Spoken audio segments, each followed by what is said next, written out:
Hello friends, welcome to our YouTube channel. तो कैसे हो आप सब? आई होप आप सब बहुत बढ़िया झक्कास बिंदास होंगे। तो आज हम सीखने वाले हैं नंबर सिस्टम का पार्ट 3। जिन जिन लोगों ने पार्ट 1 2 नहीं देखा है वो लिंक हम डिस्क्रिप्शन में दे रहे हैं, आप जाके देख सकते हैं। तो आज हम सीधा बोर्ड पे नंबर सिस्टम में हम देख रहे हैं संख्याओं का वर्गीकरण यानी क्लासिफिकेशन ऑफ नंबर्स। सबसे पहले हमारा क्या आएगा? रियल नंबर यानी वास्तविक संख्याएं। वास्तविक संख्याएं किसे कहेंगे? जिनमें हमारी परिमेय अपरिमेय संख्याएं आएंगी, परिमेय और अपरिमेय दोनों संख्याएं। जैसे कि 0 है, 1, 2.5 भी है, परिमेय जैसे 3/7 भी है, अपरिमेय जिन्हें हम रूट के रूप में लिखते हैं 15 भी है आदि।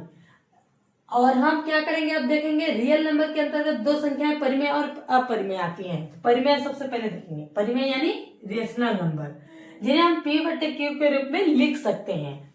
और जो q हमारा 0 नहीं होना चाहिए, जो बटे वाला है p/q वो q हमारा 0 नहीं होना चाहिए। तो एग्जाम्पल अगर हम देख लें तो 3/2, 5/2, -3/2, 0।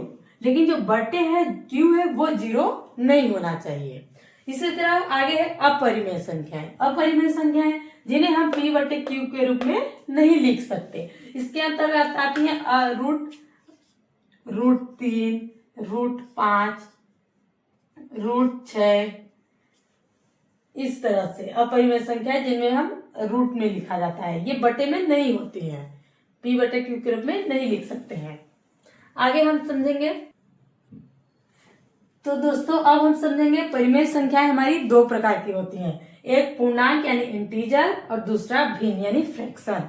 तो सबसे पहले समझेंगे कि पूर्णांक इंटीजर कौन सी संख्याएं होती हैं? जिनमें हमारी सभी ऋणात्मक यानी नेगेटिव इंटीजर और धनात्मक यानी पॉजिटिव इंटीजर और 0 शून्य जो तीनों हो वो हमारे पूर्णांक संख्याएं होती हैं। हम एग्जाम्पल के माध्यम से समझेंगे। ऋणात्मक संख्याएं जैसे मान लीजिए 3, -2, -1, ठीक, ये हमारी नेगेटिव आ गई, जो हमारी 0 से छोटी होती हैं। फिर हमारा 0, 0, फिर हमारा धनात्मक यानी +1, +2, +3। हम इसको प्लस भी लिख सकते हैं, चाहे तो नहीं भी लिखें। कॉमा फिर डैश ये अनंत तक होती है। तो जैसे हमारी पूर्णांक संख्या हमारा ऋणात्मक जो है 0, -1, -2, -3 ये भी अनंत तक जाएंगी। और जो प्लस वाली संख्याएं हैं 1, 2, 3 ये भी अनंत तक जाएंगी। तो जो 0 से छोटी होती हैं उन्हें हम नेगेटिव यानी ऋणात्मक पूर्णांक कहेंगे, और जो 0 से बड़ी होती हैं उन्हें हम धनात्मक यानी पॉजिटिव पूर्णांक कहेंगे। और हम आगे देखेंगे भिन्न यानी फ्रैक्शन क्या होता है। फ्रैक्शन अगर कोई भी सामान कोई भी वस्तु है उसका हम कितने प्रकार हम उसका टुकड़ा करते हैं, कितना हम हिस्सा करते हैं उसका। मान लीजिए हमारे पास 3 डिब्बे हैं, अगर इसमें से हम एक डिब्बा को भरना है तो अगर हम एक डिब्बे भर दिए तो इसको हम लिखेंगे कैसे? हम इसके भिन्न के रूप में लिखेंगे। तो एक डिब्बा को भर दिया तो और टोटल कितने थे? 1, 2, 3, तो 1/3। इसी तरह नीचे है, मान लीजिए हमारे पास 4 डिब्बे हैं, 1, 2, 3, 4। अगर हमने इसमें 2 डिब्बे भरे हैं तो हम लिखेंगे कैसे?